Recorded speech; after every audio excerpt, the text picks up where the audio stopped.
All, so how are you today? So meet me again in this channel. So I'm Alexis Waniza. So apa khabar anda semua? Hopefully anda dalam keadaan sihat sejahtera.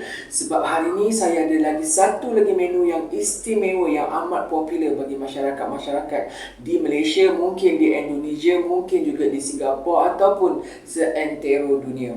So hari ini kita nak masak dengan menggunakan cockle ataupun kerang. Ya. Banyak resepi-resepi yang saya paparkan dengan menggunakan kerang, tetapi hari ini kita nak buat sambal. Sambal tumis kerang. Siapa yang meminati menu ni? Siapa yang kalau you suka makan nasi lemak dengan sambal kerang ke, ataupun makan lontong ke, ataupun makan nasi putih dengan sambal kerang, tapi tak tahu, tertanya-tanya bagaimana nak buat sambal kerang ni dengan very simple tapi rasa dia memang sedap, dijamin. You must try at home, okay? So tanpa membuang masa, daripada Johor ke Tanah Jawa, singgah sebentar di Portugal. Semua menu yang sedap-sedap belaka hanya terdapat di channel Portu Jawa. So stay tune, tengok, tonton sampai habis. Jangan lupa like, jangan lupa subscribe. Check it out this video. Also, look at this. This one is the main ingredient, bahan-bahan yang kita perlukan pada hari ini. Sebab hari ini kita nak buat sambal. Look at this. This one is our cockle meat ataupun isi kerang yang telah kita rebus dan kita kopek. Yang ini saya beli yang dah ready made, yang dah siap dikopek kat kedai dijual. Sekilo dalam RM29. So saya beli setengah kilo. This one is a half kilo. So look at this, nampak ni kerang kita besar-besar isi dia. Marem, orang Jawa kata marem. Today we want to make a sambal kerang ataupun sambal tumis kerang. My version Portu Jawa, or in English they call a cockle sambal tumis. Okay, so now let we check the ingredient, bahan-bahan dia. Okay, so firstly, kalau kita nak buat sambal kerang mesti kena ada kerang lah. So ini adalah isi kerang around 400 atau 500 gram kita punya isi kerang kita. And this one is our dry red pepper after I soak, selepas saya rendamkan. This one around 20 or 25 pieces, 20 atau 25 biji, sebab kalau kita nak buat sambal kena banyakkan dia punya lada kering. Ya, ini yang telah direndam. Okay, this one is onion, garlic, and this one is a galangal. Bawang putih dan juga sedikit lengkuas dalam 1 inci lengkuas. Tambahkan aroma lagi, kita perlukan 1 pieces of lemongrass untuk kita geprekkan aja. And saya suka buat sambal tumis, letakkan sedikit belacan. This one is a shrimp paste. Ini dalam around half inci, dalam setengah inci macam tu. Adalah cube ikan bilis, kita perlukan 1 pieces anchovies cube. Okay, slice tin of onion, kita mayangkan kita punya bawang kita. Itu saja. So now let me make our sambal kita. Okay, kalau nak buat sambal tumis ni very simple lah, very easy to make it. Okay, so firstly kita nak kena blend ataupun kita preparing our grounded ingredient, bahan-bahan yang harus kita kisar. So this one is a red pepper after we soak, selepas kita rendam. Ialah dia kering, kita masukkan untuk kita blend. Okay, and this one is onion, garlic and galangal. Bawang putih dan juga lengkuas kita masukkan. So now we blend it together, kita kisarkan dia halus. Okay, air belacan kita. So this one is kita punya shrimp paste kita. Air sikit, so kita larutkan dalam air kita. And then kita remas-remaskan dia. Okay, like this. Jadikan dia air belacan. Okay, sebab saya tak gunakan air asam jawa. Okay, kita gunakan air belacan. Okay, so this one is our grounded ingredient, bahan-bahan yang telah kita kisar. So kita sautekan dia, kita tumiskan dia tanpa menggunakan minyak dulu, sebab kita blend dia ada air. Jadi kita masakkan dia dulu, bagi dia kering, supaya menjadi paste yang agak super dry. Okay, so now we sautering, kita tumiskan dia sampai dia menjadi paste, sampai dia menjadi paste yang agak kering, yang agak garing, tanpa menggunakan minyak dulu. Sebab ni kita menggunakan kuali non-stick, jadi kita tak takut dia hangus ke geseng, dia tak akan melekat. So bagi dia kering dulu. So look at this, agak super dry, dia dah kering, dah tak ada air lagi. Okay, now we add in this one is the lemongrass, kita punya serai kita. And this one is the anchovies cube ataupun cube ikan bilis, kita masukkan. So kita larutkan dulu. So look at this, nampaknya dia dah super dry, dah kering. Kita punya anchovies cube pun dah melarut, dah sebati dengan paste sambal ni. We add in this one is the oil, kita masukkan minyak secukupnya. Okay, and we mixing well, kita adukkan merata. Okay, Dia sampai ni dia punya warna dia merah dan kering, super dry. So kita biarkan sebati dulu sebelum kita masukkan bahan-bahan yang lain pula. Look at this. Nampak tu minyak dia dah terbit. Minyak dah terbit. Dia punya minyak dia tidak begitu banyak. Kita tak suka pakai minyak terlampau banyak. So this one is belacan water, air belacan yang telah kita larutkan tadi, kita masukkan. Okay. And mix ni.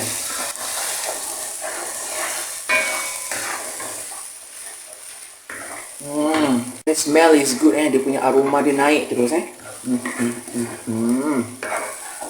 So kita biarkan dulu dia agak kering sikit supaya dia masak dan sebati. Okey, bila dah kering kita masukkan kerang kita. So kita gaulkan sebati. Okey. Our cockle we add in. Kita masukkan. Okey. We add in this one is a salt, garam. And this one is a sugar, gula. Kalau buat sambal ni kena ada gula. Kena masukkan gula. Okey. Untuk dia ada rasa manis sikit. Okay. And now we add in this one is a sliced onion. Kita punya bawang yang telah kita mayang tadi. Okay. Kalau nak lagi kek, letaklah Ajinomoto tu. Boleh juga. Kalau tak makan tak payah letak lah kan. Tapi saya kalau sedap saya letak je. Okay. So look at this, nampaknya kita punya sambal kerang kita dah jadi. Sambal tumis kerang kita dah jadi. Dia jangan masak terlampau lama, nanti dia kecut. Kalau kecut tak nampak nanti dia punya kerang dia. So now it's done. Jadi sampai tu kita punya kerang kita, sambal kerang kita dah jadi. So now ready to be served. Kita akan hidangkan dia. Okay. Sedap dimakan dengan nasi lemak, nasi biasa pun sedap juga, ataupun dimakan dengan mi goreng atau mi hun. Makan dengan lontong pun sedap. Okay, so kita akan servekan dia. Okay? Tada! So ini dia sambal tumis kerang ataupun sambal tumis cockle, my version Portu Jawa. Or in English they call cockle sambal tumis. Nampak ni berketul-ketul lagi kita punya kerang kita kat atas ni, besar-besar lagi. Maram Ini saya makan dia dengan nasi lemak. Ni ada nasi lemak, ada kacang, ada bilis goreng, ada telur goreng mata kerbau, ada timun, dan saya suka makan dia dengan jengkol balado jengkol. Dan juga ini adalah telur pindang.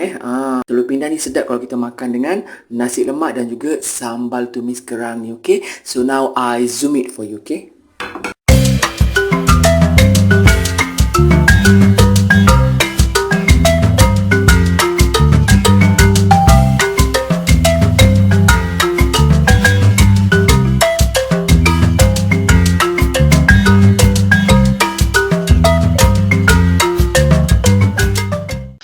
Bless, O Lord, this food to my use and us to this service, and keep me ever mindful of the needs of others. In Jesus' name, Amen. For this and all I am about to receive, make me truly grateful, Lord. Through Christ, I pray. Amen. Amen. Amen. Hi all, so how are you today? So look at this. This one adalah kita punya sambal tumis cockle ataupun sambal tumis kerang. The aroma, the smell is really good. Dan kita ada nasi lemak, ada makan dengan jengkol balado, ada telur pindang. Ni telur pindang ni kita dah buat minggu lepas, dah dekat seminggu 2 minggu, sebab telur pindang ni kalau you simpan dekat peti ais dia boleh tahan mungkin sebulan. Ada telur goreng, ada telur goreng mata kerbau dan ada kacang dan juga bilis. Kita makan nasi lemak dengan kita punya sambal tumis kerang kita. Okay, so jemput makan semua. Firstly kita nak kena rasa kita punya sambal tumis kita. Kita ambil cockle dulu dengan sambal dia. Okay, jemput makan. Wow. Kerang dia besar. Kita masukkan. Terus kita angkat. Jadi dia tak kecut Rasa dia yang cukup. Semua dekat sini. Aroma dia yang wangi, rasa kerang yang cukup. Dan paduan rasa yang enak. You kena cuba kat rumah, okay? Saya cakap-cakap juga bukan nak puji kita masak, kita nak puji diri kita sendiri. Tidak. Tetapi saya kena cakap kepada anda, resepi ni memang berjaya, sedap, dan you kena cuba di rumah, okay? So kita makan dengan nasi lemak kita. Dengan ada bilis.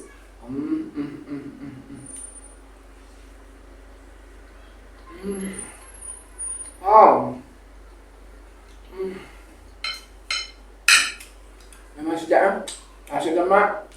Kalau pergi Indonesia yang tak tahu nasi lemak tu apa? Nasi uduk. Masak nasi dengan santan tu, nasi uduk, dimakan dengan sambal tumis. Biasa pun memang sedap kan, tapi kalau letak lagi dengan sambal tumis kerang ni memang terangkat hati kat ujung beranda ni. Kalau mak mertua lalu kat belakang ni tak toleh-toleh tau, makan wujud. Sebab memang sedap sangat. Sambal sotong pun sedap juga. Sambal sotong saya dah tunjuk. Hari ni kita buat sambal kerang. Okey. Kita letak sambal lagi, kita makan dengan telur mata kerbau yang meleleh apa ni, tup jatuh dia punya egg yolk dia kan.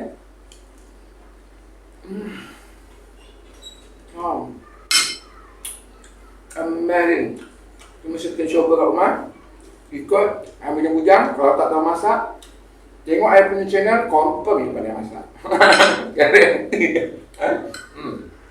Tak payah cari bini lagi dah.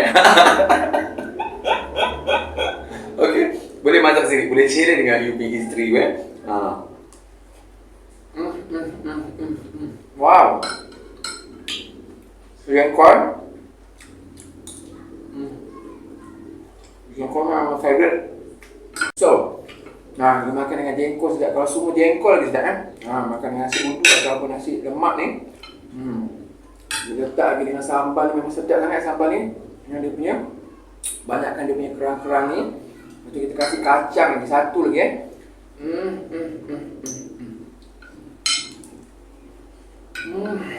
Wow.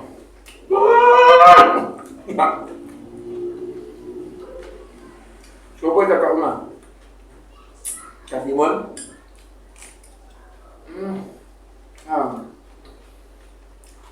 Bagi saya, kita masak sendiri lagi sedap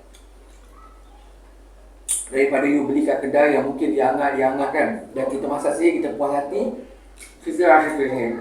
Kalau kita beli kat kedai, kita tak tahu, kita kena cuba baru kita tahu. Kalau sedap, kita melanggan. Kalau tak sedap, dah rugi duit kita kan, bukan murah tau.